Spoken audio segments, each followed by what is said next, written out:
وسهر وعند الصراط إذا قضي بين زهر جهنم رواه أبو داود إن الله وملائكته يصلون على النبي يا أيها الذين آمنوا صلوا عليه وسلموا تسليما اللهم صل على سيدنا مولانا محمد وعلى آل سيدنا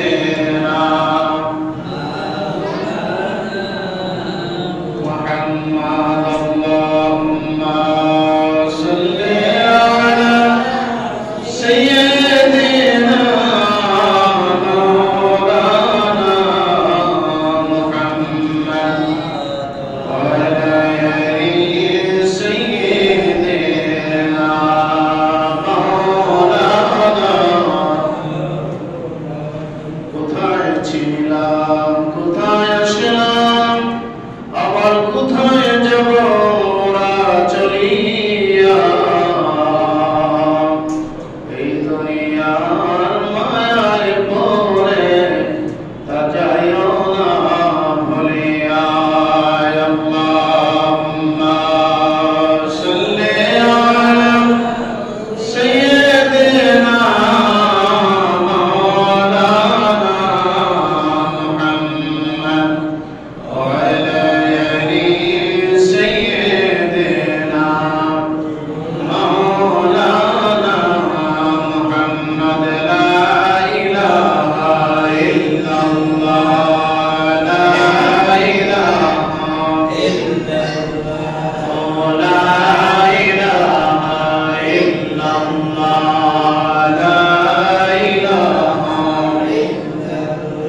لا إله إلا الله محمد رسول الله صلى الله عليه وسلم بلغ العلا بكماله كشف الدجى بجماله حسنت جميع خصاله صلوا عليه وآله معزز المكرم ديگر علماء کرام مربين عزام مسلمين کرام السلام عليكم ورحمة الله وبركاته মহান আল্লাহ রাব্বুল আলামিনের দরবারে অসংখ্য শুকর আর সুজুদ যে আল্লাহ পাক আমাদেরকে এই পবিত্র শাওয়ালের চাঁদের প্রথম জুমাবার দিনে আল্লাহর বেহেশতের বাগানে জান্নাতের বাগানে দুনিয়ার শান্তির জায়গায় গুনাহ মাফের দিনে গরিবের জন্য মিসকিনের জন্য হজের দিবসে আল্লাহ পাক রব্বুল আলামিন পবিত্র জুমা নামাজ আদায় করার জন্য আমাদেরকে বেহেশতের বাগানে আসার বসার তৌফিক দান করেছেন আমরা সকলে বলি আলহামদুলিল্লাহ আরো শুকরিয়া আদায় করছি আল্লাহ পাকের দরবারে যে আল্লাহ পাক আমাদেরকে সুস্থ রেখেছেন নিরাপদে রেখেছেন জুমার নামাজ আদায় করার জন্য সুযোগ করে দিয়েছে বলুন আলহামদুলিল্লাহ লক্ষ লক্ষ দরুদ সালাম প্রেরণ করছি শাফিউল মুজনিবি রাহমাতুল লিল আলামিন নবীজির ওয়াজা মুবারকে সোনার মদিনার মুরাব্বায় আমাদের দরুদ সালাম পৌঁছায় দেন সকলে বলুন আল্লাহুম্মা আমিন আজকের জুমার আলোচনা হচ্ছে কিয়ামত দিবসের অবস্থা সম্পর্কে আল্লাহ রাব্বুল আলামিন এই পৃথিবী সৃষ্টি করেছেন 6 দিন কয় দিনে 6 দিনে আল্লাহ পাক দুনিয়া সৃষ্টি করেছেন আর আল্লাহ পাক রব্বুল আলামিন জুমার দিনে দুনিয়া পয়দা করেছেন জুমার দিনে দুনিয়া ধ্বংস করে দিবেন এই দুনিয়ার বাড়িতে কেউ থাকবে না একে একে সকলে চলে যেতে হবে এই দুনিয়াটা হচ্ছে আমাদের জন্য একটা ক্ষণস্থায়ী বসবাসের জায়গা মুসাফিরখানা এই পৃথিবীতে আমরা এসেছি আল্লাহ পাক আমাদেরকে প্রেরণ করেছেন আল্লাহর ইবাদত করার জন্য গোলামি করার জন্য আল্লাহকে চিনার জন্য জোরে জোরে বলুন সুবহানাল্লাহ কিন্তু এই দুনিয়া ছেড়ে যে আমাকে চলে যেতে হবে আপনাকে চলে যেতে হবে তা ধ্রুব সত্য কিয়ামত দিবসের প্রতি আমাদেরকে বিশ্বাস রাখতে হবে ঈমানের স্তর হলো 7টি আল্লাহর প্রতি বিশ্বাস করতে হবে সমস্ত ফেরেশতাদের প্রতি বিশ্বাস করতে হবে, আসমানি কিতাবের উপর বিশ্বাস করতে হবে, সমস্ত নবী রাসূলদের প্রতি বিশ্বাস করতে হবে, তাকদীরের প্রতি বিশ্বাস রাখতে হবে, আখিরাতের প্রতি বিশ্বাস রাখতে হবে। আর কিয়ামতের ময়দানে মুসিবতের দিনে সমস্ত আত্মাওয়ালা প্রাণী, বিশেষ করে জিন ও ইনসান, তারা কবর থেকে আল্লাহ পাকের কাছে জবাবদিহিতার জন্য উঠতে হবে। জোরে বলুন সুবহানাল্লাহ। এই সাতটি বিষয়ের প্রতি ঈমান আমাদেরকে রাখতে হবে। এর ভিতরে যদি একটি ঈমান চলে যায়, একটি স্তরের প্রতি যদি বিশ্বাস কারো না থাকে, তাহলে তার ঈমান থাকবে না। ঠিক না বলি বলেন সবাই? এটা বাংলাতে বলছি, আরবিতে বলা দরকার। আমানতু বিল্লাহি ওয়া মালাইকাতিহি ওয়া কুতুবিহি ওয়া রুসুলিহি ওয়াল ইয়াউমিল আখির ওয়াল কদরি খাইরিহি ওয়া শাররিহি মিনাল্লাহি তাআলা ওয়াল মাআসি বাদাল মাউত। জোরে জোরে বলো সুবহানাল্লাহ। ঈমান দুই প্রকার, ঈমানে মুসবান, ঈমানে মুফাসসাল। ঈমানে মুসবান, ঈমানে মুফাসসাল। বিস্তারিত ঈমান হলো আমানতু বিল্লাহ, আমি কার প্রতি বিশ্বাস স্থাপন করলাম? আল্লাহর প্রতি। কার প্রতি? ওয়া মালাইকাতিহি, মালাকুল হলো এক বচন, তার বহু বচন হলো মালাইকা, সমস্ত ফেরেশতার প্রতি আল্লাহর প্রতি বিশ্বাস করতে হবে, আল্লাহর ফেরেশতাদের প্রতি বিশ্বাস করতে হবে। ওয়া কুতুবিহি, কিতাব এক বচন, তার বহু বচন কুতুব, সমস্ত আসমানি কিতাবের প্রতি আমাদের বিশ্বাস করতে হবে। তাওরাত, জাবুর, ইনজিল, কোরআন, শুধু কোরআনে কারীমের প্রতি বিশ্বাস করলে হবে না, তাওরাতের প্রতি বিশ্বাস করতে হবে। তাওরাত হযরত মূসা আলাইহিস সালামের প্রতি আল্লাহ তাআলা নাযিল করেছেন, জাবুর হযরত দাউদ আলাইহিস সালামের প্রতি নাযিল করেছেন, ইনজিল হযরত ঈসা আলাইহিস সালামের প্রতি নাযিল করেছেন, কোরআন আমাদের শেষ নবী, আখির নবী মুহাম্মদ রাসূলুল্লাহ সাল্লাল্লাহু আলাইহি ওয়াসাল্লামের প্রতি নাযিল করেছেন। যারা বলেন সুবহানাল্লাহ। এই সমস্ত, এরপরে ছোট ছোট আরো কি আছে, আরো 100টা কিতাব আছে, ওইগুলোকে বলা হয় সহিফা। কি বলা হয়? সহিফা। এগুলির প্রতি আমাদেরকে বিশ্বাস রাখতে হবে। এই বিশ্বাস রাখার নাম হচ্ছে ঈমান।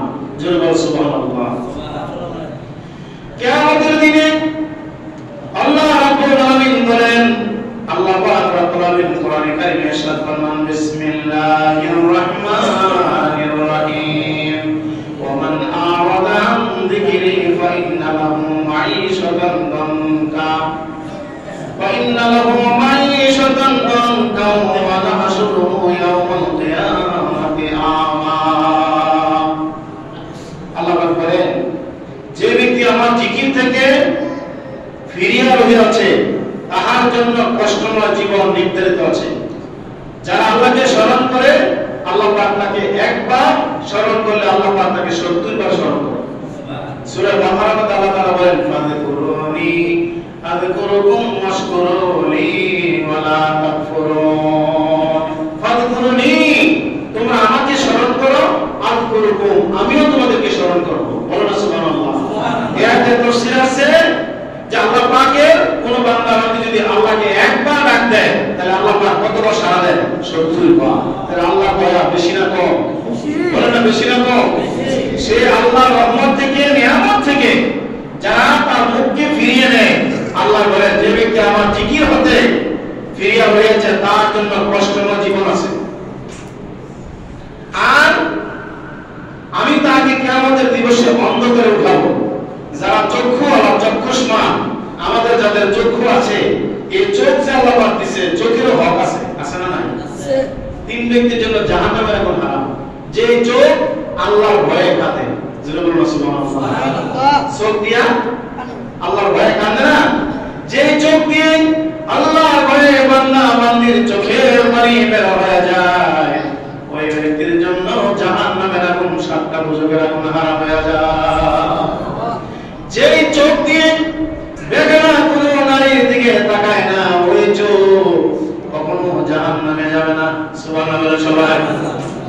আর যে চক্ষুষ্মান ব্যক্তি রাস্তা দিয়ে হাঁটার সময় নিম্নগামী করে হাঁটে, ডানে তাকায় না, বামে তাকায় না, উপরে তাকায় না, সে সোজা রাস্তা দিয়ে হাঁটে, তার চক্ষুকে খারাপ কাজ থেকে বাঁচায় রাখে, ওই 3 চক্ষু ব্যক্তি এমন ধরনের আকৃতির ব্যক্তির জন্য আল্লাহ পাক দোজখের আগুন হারাম করে দিয়েছে।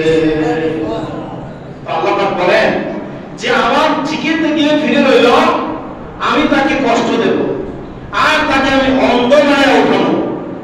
অন্ধ বানায় যখন উঠাবে তখন ওই দিন বান্দা বলবে ক্বালা রাব্বি লিমা হাশারতানি আমা, আমি তাকে কিয়ামতের দিবসে অন্ধ করে উঠাবো। আর ওই ব্যক্তি বলবে হে আল্লাহ, কেন আমাকে আজ অন্ধ করে উঠাইলেন? আল্লাহকে প্রশ্ন করবে, আমি তো ভালো ছিলাম, চক্ষুষ্মান ছিলাম, দুইটা চোখ দিয়ে আমি দেখতাম, কিন্তু আমি তো অন্ধ ছিলাম না। আজ আমাকে কেন এই শাস্তি স্বরূপ অন্ধ করে আপনি উঠাইলেন? আমি তো অন্ধকার ছিলাম না, আমি তো কানা ছিলাম না, আমারে কেন আপনি অন্ধকার বানাইয়া আমাকে দুইটা চোখে আমার পর্দা বন্ধ করে দিলেন? ওয়াকাদ কুনতু বাসীরা, আর বলবে আমি তো দুই চোখ দিয়ে দেখতে পাইতাম। সুবহানাল্লাহ বলে, দুই চোখ দিয়ে দেখতে পাইতাম। ওয়ালা কাযালিকা আতাতকা আয়াতুনা ফানাসিতাহা ওয়া কাযালিকা ইয়াওমা তুনসা। আল্লাহ জবাব দিবে, রে বান্দা, এজন্য আমি তোমারে এমন করেছি, আতাতকা আয়াতুনা, তুমি আমার আয়াতকে, আমার বিধানকে তুমি ভুলিয়া গেছো। জোরে বলো নাউজুবিল্লাহ। এখন আমাদের ঘরে, আমাদের সামনে আল্লাহর কোরআন আছে না নাই? আছে। কিন্তু থাকার পরেও আমরা বছরে 365 দিন, অনেক মানুষ আছে একটা দিনও আল্লাহর কোরআনে কারিম পড়ে না। এরকম নাকাস্তা এমন বকবক আল্লাহর বান্দা বান্দি আছে না নাই? আছে। একটা দিনও সে কোরআনে কারিমটা হাতে ধরা যায় না, একটা লাইনও পড়ে না। অথচ নবীজি বলেছেন তুমি একটু তুলে পড়ো, একটু পড়ো, কারণ একটি হরফ তুমি পড়ো, আর একটা অক্ষর তুমি পড়ো, একটা কালেমা তুমি পড়ো, একটা আয়াত তুমি পড়ো, কারণ একটা আয়াতের কারণে কোরআন নিজ পাঠকের জন্য হাসরের ময়দানে কোরআন সাক্ষী দিবে। সুবহানাল্লাহ। শুধু সাক্ষী দিবে না, নবীজি বলেছেন মান কারাল কোরআন ওয়া আমিলা বিমা ফীহি উলবিসা ওয়ালিদাহু তাজা ইয়াউমাল কিয়ামাতি জোহু আহসান মিন জোই শামসি রাওয়াহু আহমদ। ওয়া আমার উম্মতেরা, তোমরা জানিয়ে রাখো, তোমরা যারা নিজে কোরআন পড়বে, তোমাদের সন্তানদেরকে কোরআন শিখাবে, হারামকে হালাল জানবে, হারামকে হারাম চিনবে। কাল হাসরের ময়দানে ওই কোরআন পাঠকারীর মাতা পিতার মাথার মধ্যে আল্লাহ তাআলা সম্মান স্বরূপ ওই কোরআন পাঠকারীর মাতা পিতার মাথার মধ্যে আমার আল্লাহ নূরের টুপি, নূরের মুকুট পরাইয়া দিবে। যার আলো সূর্যের আলো চাইতে অধিক প্রখর হবে, ওই আলো যদি দুনিয়ার মানুষের ঘরে যদি প্রবেশ করতো, অন্ধকার ঘর আলো হয়ে যাইত। সুবহানাল্লাহ। ওই দিন বলবে আল্লাহ, আমার তুমি আবার দুনিয়া বানায়া দাও, আমি আবার কোরআন পড়ব, আমি তোমার ভালো করে চিনব, তোমার বিধানগুলি ভালো করে আমি মানব। আল্লাহ বলবেন, আরে বান্দা, তোমাকে লম্বা সময় দেওয়া হয়েছে, এই সময় তুমি কাজে লাগাও নাই, আমার যেমনে তুমি ভুলিয়া গেছো, আজ আমিও তোমারে ভুলিয়া গেলাম। জোরে জোরে বলো নাউজুবিল্লাহ। আল্লাহর কোনো দোষ আছে? কোনো ফেল ফাইলের জন্য আল্লাহ কিন্তু স্বরূপ করতে পারবে না। তাই আল্লাহ নবী সাল্লাল্লাহু আলাইহি ওয়াসাল্লাম বলেছেন, এমন একটা দিন আসবে, ওই দিনটার কথা তোমরা বেশি করে চিন্তা করো। যালিকাল ইয়াউম লা ইয়ানফাউ মালুন ওয়ালা বানুন। ওই দিনের কথা তুমি বেশি করে স্মরণ করো, যেদিন তোমার মাল, যেদিন তোমার সন্তান আছে, তোমার কোনো কাজে আসবে না। আওয়াজ দাও বলো নাউজুবিল্লাহ। মাল মানে মা আগনা আনহু মালহু ওয়া মা কাসাব। আল্লাহ পাক আমাদেরকে ছেলে মেয়ে দিয়েছেন, ধন সম্পদ দিয়েছে। এই মালের ব্যাখ্যা আছে যে আপনার ছেলে মেয়ে, স্ত্রী পুত্র, স্বর্ণালঙ্কার, টাকা পয়সা, এইগুলি কোনো কাজে আসবে না যদি তারা সৎ না হয়, যদি তারা ভালো না হয়, যদি তারা নেককার না হয়। আওয়াজটা বলবেন নাউজুবিল্লাহ। তাই আল্লাহর হাবিব সাল্লাল্লাহু আলাইহি ওয়াসাল্লাম বলেছেন, তোমরা আল্লাহর কাছে তোমার সন্তানের জন্য তুমি দোয়া করো।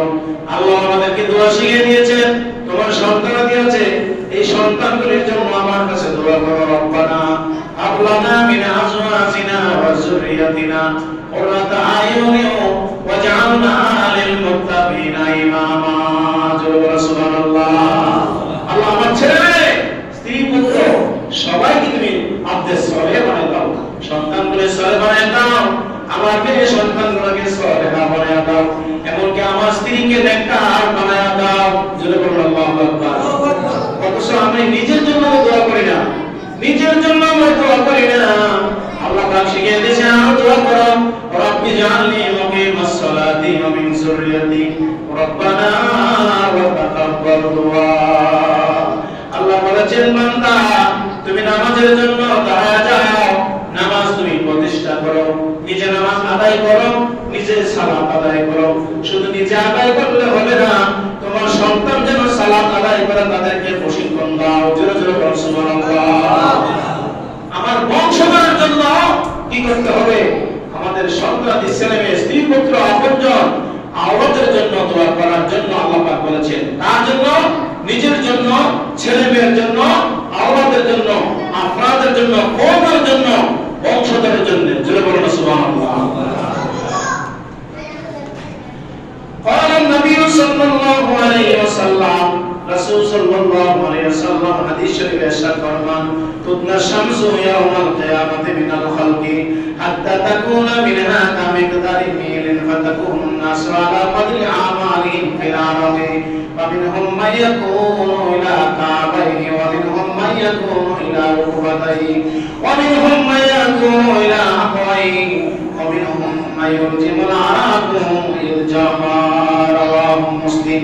মুসলিম শরীফের হাদিস শরীফে আছে হাশরের ময়দানে, কিয়ামতের ময়দানে সূর্য মানুষের মাথা মাত্র এক সুরমা সরাই অর্থাৎ 3 ইঞ্চি পরিমাণ উপরে রাখা হবে।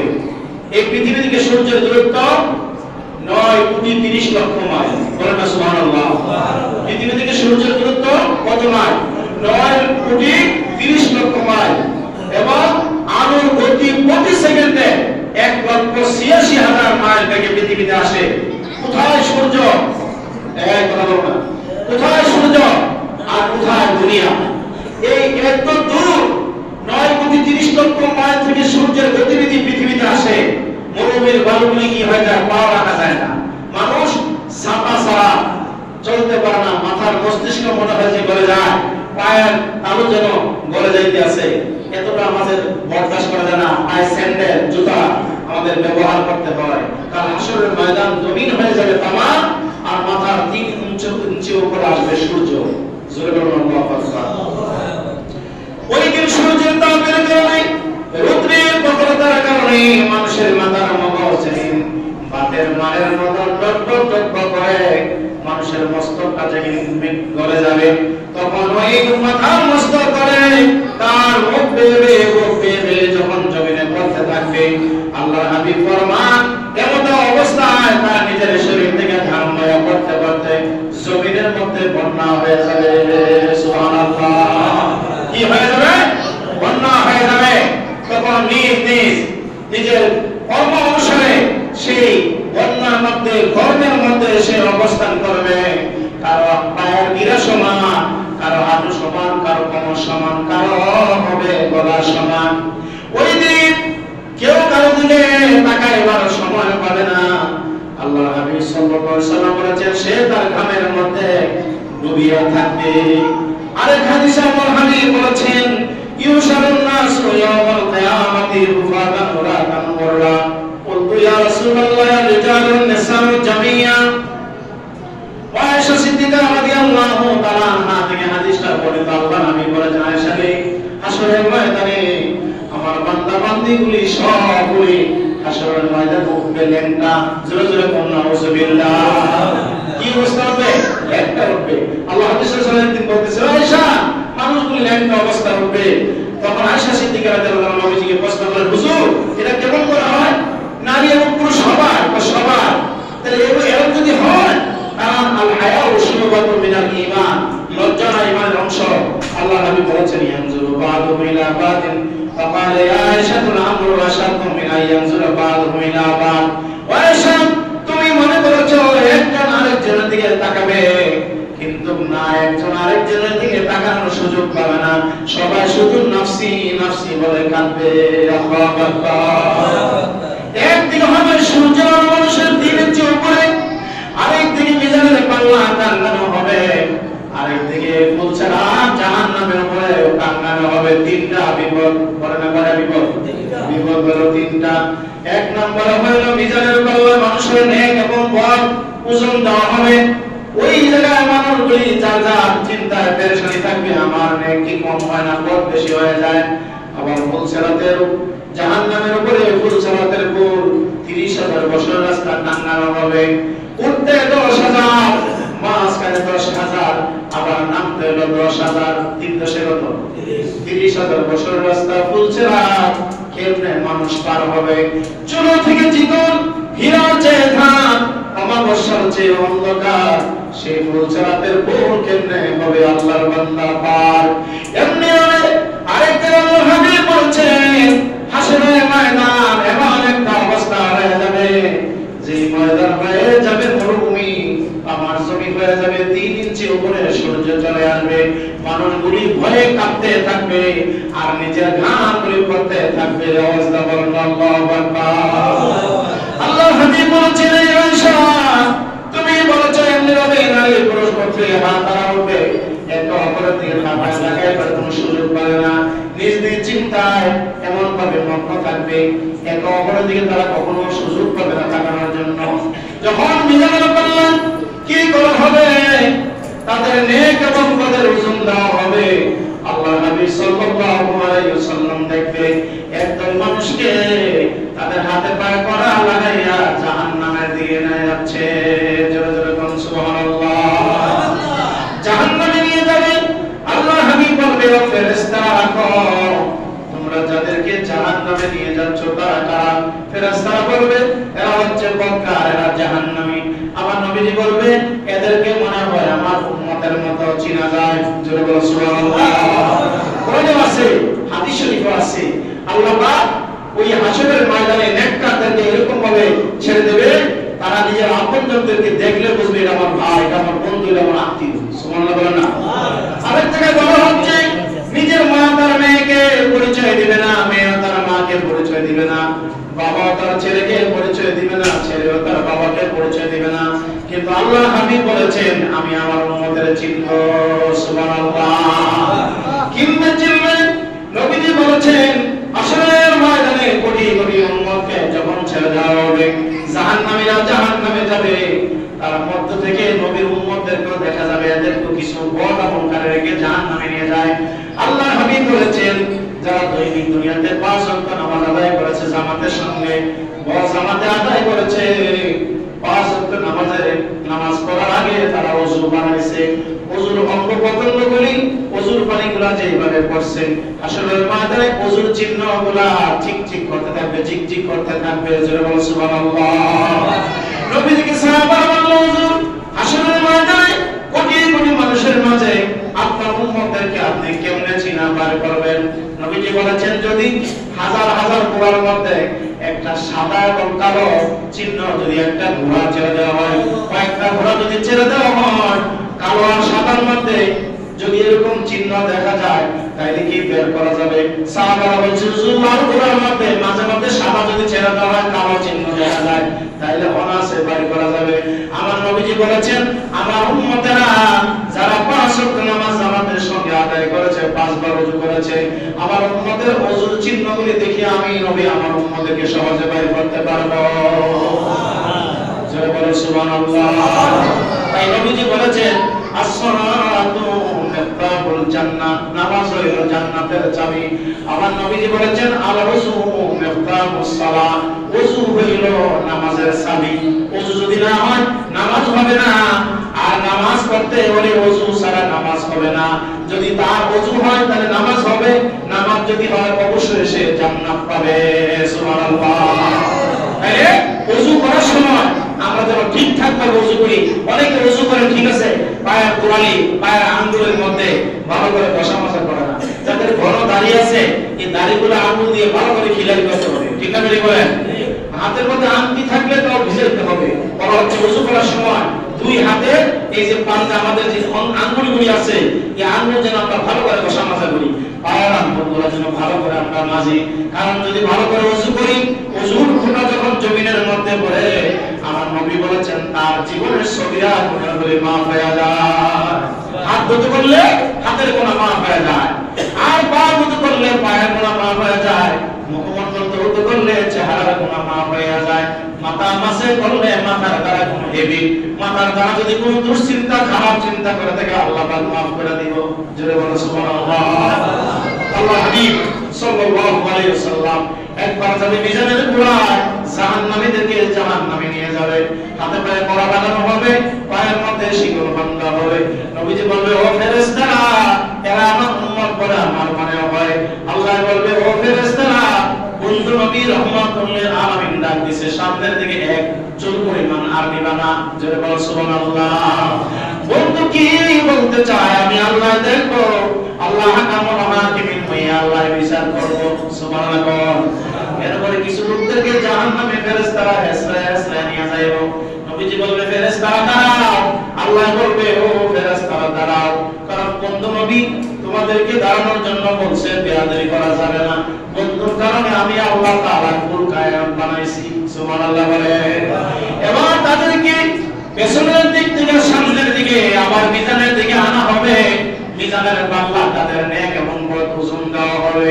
যখন দুনিয়ার মধ্যে ওজন নামে নিচের দিকে, হাসরের ময়দানে ওজন উপরের দিকে।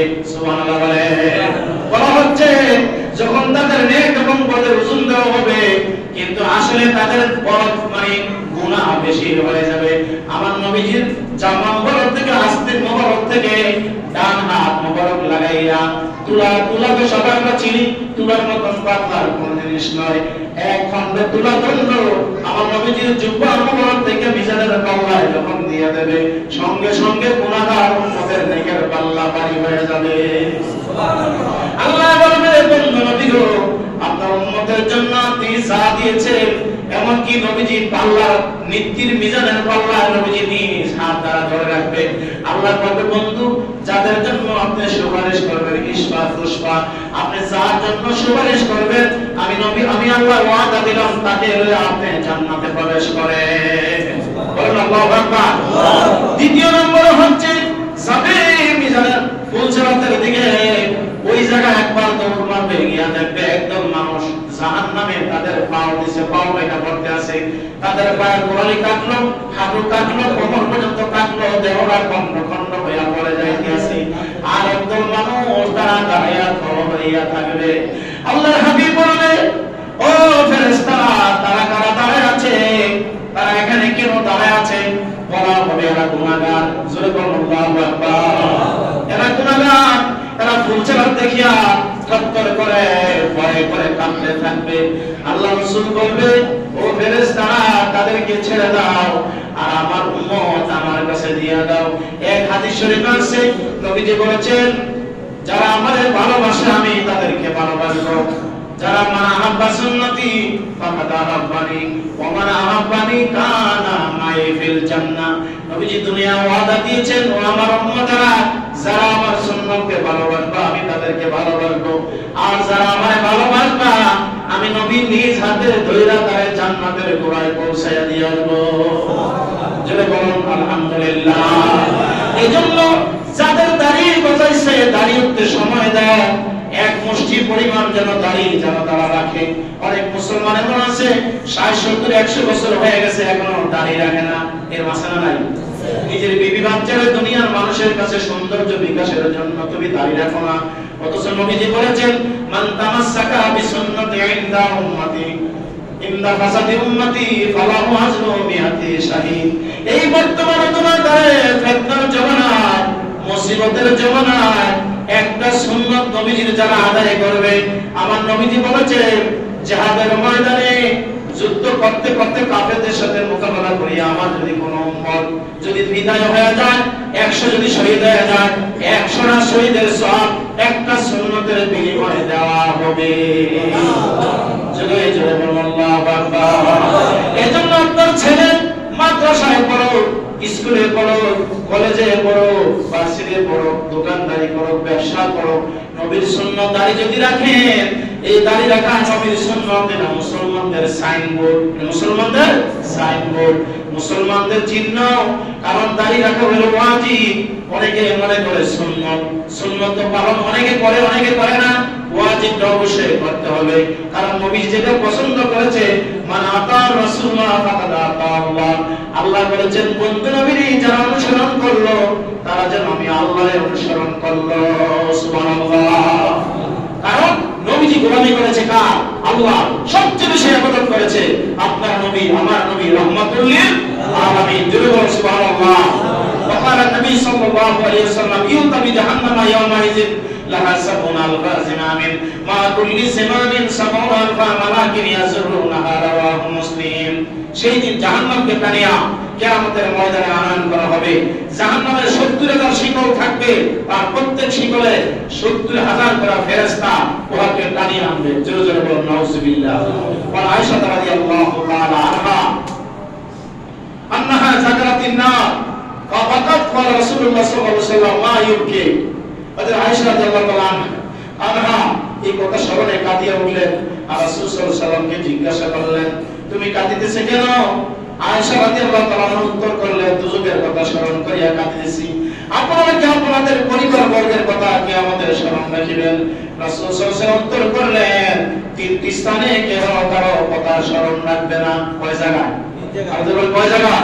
এই কথা আমি আগে বলেছি। এক নম্বরে তুলাদণ্ডের নিকট, যেখানে মিজানের পাল্লা নেক এবং বদের ওজন দেওয়া হবে, সেই জায়গায় নবীজি উম্মতের মিজানের পাল্লা নিজ হাতে পকেট থেকে তিনি তুলাদণ্ড দান করবেন। তুলা দুনিয়ার মধ্যে সবচেয়ে হালকা, কিন্তু নবীজির নবুয়তের বরকতে সেটা হচ্ছে লোহার চেয়ে ওজন। আওয়াজে বলুন সুবহানাল্লাহ। সে নবীর শাফাত আমরা চাই কি চাই না? আরে বলেন না, চাই কি চাই না? নাম্বার 2, প্রত্যেকে নিজের নেকির ওজনের দিকে কম হয় না বেশি হয়। কুরবানির গোশ যখন বন্টন করে, মানুষ সাধারণ গোশ খাওয়ার জন্য নিজের বন্টন নামা যেন এই 100 গ্রাম 50 গ্রাম 10 গ্রাম যেন কম না হয়, মৃত্যুর দিকে বারবার তাকায়। তাকায় কি তাকায় না? তাহলে দুনিয়ার হিসাবের জন্য আমরা এরকম তাকাই, মিজানের পাল্লা 1-200 টাকায় থাকবে, তাকায় থাকবে যে আমার নেকটা না জানি কম হয়ে যায়। জয় বলুন আল্লাহু আকবার। চিন্তায় পেরেশানির মধ্যে থাকবে, ওই জায়গায় যেন আল্লাহ পাক রব্বুল আমিন আমাদের সকলের মিজানের পাল্লাকে আল্লাহ ভারী করে দেয়। জয় বলুন আমিন।